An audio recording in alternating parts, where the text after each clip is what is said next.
हम 8 लाख किलोमीटर प्रति घंटे की रफ्तार से घूम रहे हैं। मिल्की वे की असली कहानी। रात को जब आप सो रहे थे तब आप असल में 8 लाख किलोमीटर प्रति घंटे की रफ्तार से उड़ रहे थे और आपको पता भी नहीं था। हमारी मिल्की वे यानी आकाशगंगा एक विशाल घूमता हुआ चक्र है जिसमें हमारा सूरज और हम सब लगातार सफर कर रहे हैं। साइंस के पास इसका एक हैरत अंगेज जवाब है। पार्ट 2। कल रात आप सोए, बिस्तर पर लेटे, आंखें बंद की और कुछ घंटों बाद उठे। सब कुछ वैसा ही था, वही कमरा, वही छत, वही खिड़की। लेकिन एक बात है जो शायद आपने कभी सोची नहीं। जब आप उस बिस्तर पर चुपचाप लेटे थे, उस वक्त आप एक जगह नहीं थे, आप हिल रहे थे, बहुत तेज, इतनी तेज रफ्तार से कि अगर उस रफ्तार को किसी गाड़ी में डाल दिया जाए तो वो गाड़ी 1 सेकंड में पूरे भारत को पार कर जाए और आपको महसूस कुछ नहीं हुआ। यही वो बात है जो आज हम समझने की कोशिश करेंगे। क्या आपने कभी रात को आसमान देखते हुए सोचा है कि हम खुद कहां हैं इस सब में? नीचे कमेंट में बताइए। कुछ दिन पहले एक छोटा सा वीडियो वायरल हुआ। उसमें लिखा था, हमारी आकाशगंगा 0.79 मिलियन किलोमीटर प्रति घंटे की रफ्तार से घूमती है और एक चक्कर पूरा होने में 25 करोड़ साल लगते हैं। बहुत लोगों ने उसे देखा, बहुत लोगों ने शेयर किया। कुछ ने कहा, वाह कितना बड़ा ब्रह्मांड है। कुछ ने कहा, यह सच कैसे हो सकता है। और कुछ ने वो सवाल पूछा जो सबसे जरूरी था, अगर हम इतनी तेज घूम रहे हैं तो हमें पता क्यों नहीं चलता? यही सवाल आज हमारी पूरी कहानी की नींव है। हमारी आकाशगंगा, जिसे हम मिल्की वे कहते हैं, एक विशाल चक्र की तरह है। ऊपर से देखें तो वो एक घूमते हुए पानी के भंवर जैसी दिखती है। बीच में एक चमकदार केंद्र और उससे निकलती हुई लंबी लंबी घुमावदार भुजाएं। बगल से देखें तो वो एक बेहद पतली चपटी तश्तरी जैसी है, बीच में थोड़ी उभरी हुई, किनारों की तरफ धीरे धीरे पतली होती हुई। हमारा सूरज और उसके साथ हम सब इस तश्तरी के बीच में नहीं है, हम किनारे की तरफ है। एक ऐसी जगह जो न बिल्कुल बाहर है न बिल्कुल अंदर, बस बीच में कहीं। और ये जगह स्थिर नहीं है, ये घूम रही है लगातार, बिना रुके। अब यहां एक बात ध्यान से सुनिए, क्योंकि यही वो बारीक सी चीज है जो आगे चलकर पूरी तस्वीर बदल देगी। वो वीडियो जो वायरल हुआ, उसमें एक शब्द गलत इस्तेमाल हुआ था। बहुत छोटी सी गलती, लेकिन बहुत बड़ा फर्क। वो शब्द था रोटेट। अभी इसे याद रखिए, हम इस पर वापस आएंगे। पार्ट 2। तो पहले यह समझते हैं कि यह सब कितना बड़ा है। आप जानते हैं कि पृथ्वी सूरज के चारों तरफ घूमती है। एक चक्कर 365 दिन यानी 1 साल। अब सोचिए, हमारा सूरज भी किसी के चारों तरफ घूम रहा है। वो किसके चारों तरफ घूम रहा है? हमारी आकाशगंगा के केंद्र के चारों तरफ। उस केंद्र में एक बहुत विशाल और बेहद घना पिंड है, इतना विशाल कि उसमें हमारे 40 लाख सूरज समा जाएं। और हमारा सूरज उस केंद्र से कितनी दूर है? इतना दूर कि अगर रोशनी की रफ्तार से चलें तो वहां पहुंचने में 26,000 साल लग जाएं। ये दूरी इतनी बड़ी है कि हमारे पास इसे महसूस करने का कोई तरीका नहीं, कोई तुलना नहीं, कोई उदाहरण नहीं जो पूरी तरह काम करे। बस बहुत दूर। और इस बहुत दूर की दूरी को तय करने के लिए हमारा सूरज और हम सब लगातार उड़ रहे हैं। कितनी रफ्तार से? लगभग 8 लाख किलोमीटर प्रति घंटा। अब इसे जरा महसूस करने की कोशिश करते हैं। एक हवाई जहाज लगभग 900 किलोमीटर प्रति घंटे की रफ्तार से उड़ता है। हम उससे लगभग 900 गुना तेज हैं। एक गोली जो बंदूक से निकलती है, वो लगभग 3000 किलोमीटर प्रति घंटे की रफ्तार से जाती है। हम उससे भी 260 गुना तेज हैं। और फिर भी आपको कुछ महसूस नहीं होता। क्यों? क्योंकि रफ्तार तब महसूस होती है जब कोई चीज बदले। जब आप कार में होते हैं और वो अचानक रुकती है तो झटका लगता है। जब हवाई जहाज टेक ऑफ करता है तो आप सीट में धंस जाते हैं। लेकिन जब सब कुछ, आपका घर, आपका शहर, आपकी पृथ्वी, हमारा सूरज, सब एक ही रफ्तार से एक ही दिशा में जा रहे हों, तो तुलना करने के लिए कुछ बचता ही नहीं।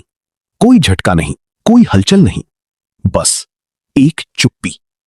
जैसे आप किसी बड़े जहाज के अंदर हों और जहाज समंदर में धीरे धीरे आगे बढ़ रहा हो और आप डेक पर बैठकर चाय पी रहे हों। जहाज हिल रहा है, आप हिल रहे हैं, लेकिन चाय का कप वो सीधा है। और अब वो सवाल जो उस वायरल वीडियो में किसी ने पूछा था, नासा के पास ऊपर से आकाशगंगा की तस्वीर कैसे है जबकि हम खुद उसके अंदर हैं? ये बहुत अच्छा सवाल है। सच बात यह है, वो तस्वीर जो आप देखते हैं वो हमारी अपनी आकाशगंगा की असली ऊपरी तस्वीर नहीं है। वो या तो किसी दूसरी आकाशगंगा की तस्वीर है जो हमारी जैसी दिखती है, या फिर वो एक बहुत सोच समझकर बनाई गई कलाकारी है जो हजारों अलग अलग मापों और गणनाओं को मिलाकर तैयार हुई है।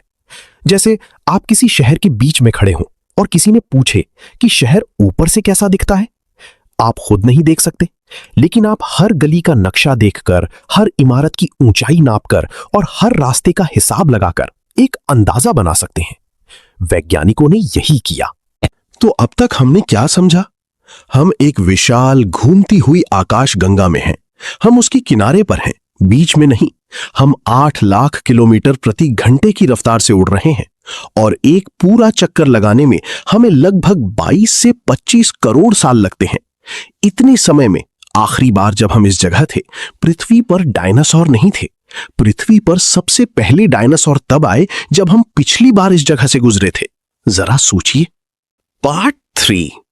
अब वो बात जो इस पूरी कहानी का असली मुड़ाव है। याद है, शुरुआत में मैंने कहा था एक शब्द गलत था उस वीडियो में। वो शब्द था रोटेट। हिंदी में कहें तो घूमना। लेकिन घूमने के 2 तरीके होते हैं। एक, जैसे लट्टू घूमता है अपनी जगह पर, अपनी धुरी पर। दूसरा, जैसे पृथ्वी सूरज के चारों तरफ घूमती है, एक बड़े रास्ते पर चलते हुए। पहले को कहते हैं अपनी धुरी पर घूमना, दूसरे को कहते हैं किसी के चारों तरफ चक्कर लगाना। अब यह फर्क क्यों जरूरी है? क्योंकि वो वीडियो कह रहा था कि आकाशगंगा रोटेट करती है, यानी अपनी धुरी पर। लेकिन असल में हम जो कर रहे हैं वो है आकाशगंगा के केंद्र के चारों तरफ चक्कर लगाना। जैसे पृथ्वी सूरज का चक्कर लगाती है, वैसे ही हमारा सूरज और हम सब आकाशगंगा के केंद्र का चक्कर लगाते हैं। ये एक छोटी सी भाषाई गलती है, लेकिन इसकी वजह से पूरी समझ बदल जाती है। अब आते हैं उस हिस्से पर जो इस सब को और भी हैरत अंगेज बनाता है। आकाशगंगा एक थाली की तरह नहीं घूमती। मतलब अगर आप एक थाली घुमाएं तो उसका किनारा और उसका बीच दोनों एक साथ एक ही लय में घूमते हैं।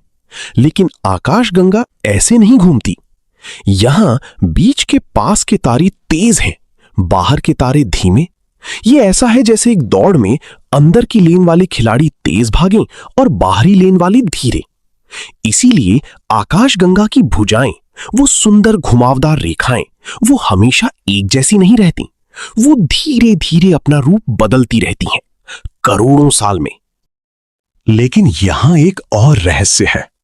वैज्ञानिकों ने जब यह नापने की कोशिश की कि बाहर के तारे कितनी रफ्तार से घूम रहे हैं, तो कुछ अजीब मिला। वो रफ्तार जितनी होनी चाहिए थी उससे ज्यादा थी, बहुत ज्यादा। मतलब जितना दिखने वाला सामान है आकाशगंगा में, तारे, धूल, गैस, उतने से इतनी रफ्तार नहीं होनी चाहिए। तो फिर वो तारे इतनी तेज क्यों घूम रहे हैं? जवाब कुछ ऐसा है जो दिखता नहीं, जो रोशनी नहीं छोड़ता, जिसे हम देख नहीं सकते, लेकिन जो है जरूर है। वैज्ञानिक इसे अदृश्य पदार्थ कहते हैं। एक ऐसी चीज जो पूरी आकाशगंगा को एक अदृश्य गोंद की तरह थामे हुए है। इसके बिना शायद आकाशगंगा बिखर जाती। और अब वो पल जो इस पूरी कहानी को बंद करता है। याद है, शुरुआत में मैंने कहा था कि आप सोए थे, उठे थे, सब कुछ वैसा ही था। उस वक्त, उस रात जब आप चुपचाप लेटे थे, आप पृथ्वी के साथ सूरज का चक्कर लगा रहे थे, सूरज के साथ आकाशगंगा के केंद्र का चक्कर, और आकाशगंगा खुद किसी और बड़ी चीज की तरफ बढ़ रही थी। सब कुछ हिल रहा था और आपको कुछ महसूस नहीं हुआ, क्योंकि स्थिरता एक भ्रम है। हम कभी रुके नहीं, हम बस इतने अभ्यस्त हो गए इस गति के कि उसे भूल गए। इस पूरी कहानी में एक बात है जो मुझे सबसे ज्यादा छूती है। हम इंसान जो रोज सुबह उठते हैं, चाय पीते हैं, काम पर जाते हैं, थक कर वापस आते हैं, हम दरअसल एक बेहद तेज रफ्तार सफर पर हैं। एक ऐसे सफर पर जिसकी शुरुआत हमसे बहुत पहले हुई थी और जो हमारे जाने के बाद भी जारी रहेगा। और इस सफर में हम अकेले नहीं हैं।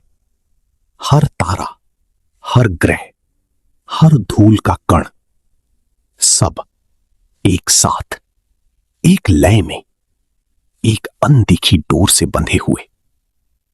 शायद यही ब्रह्मांड का सबसे बड़ा सच है कि हम जितना छोटा महसूस करते हैं खुद को, उतने छोटे हम हैं नहीं।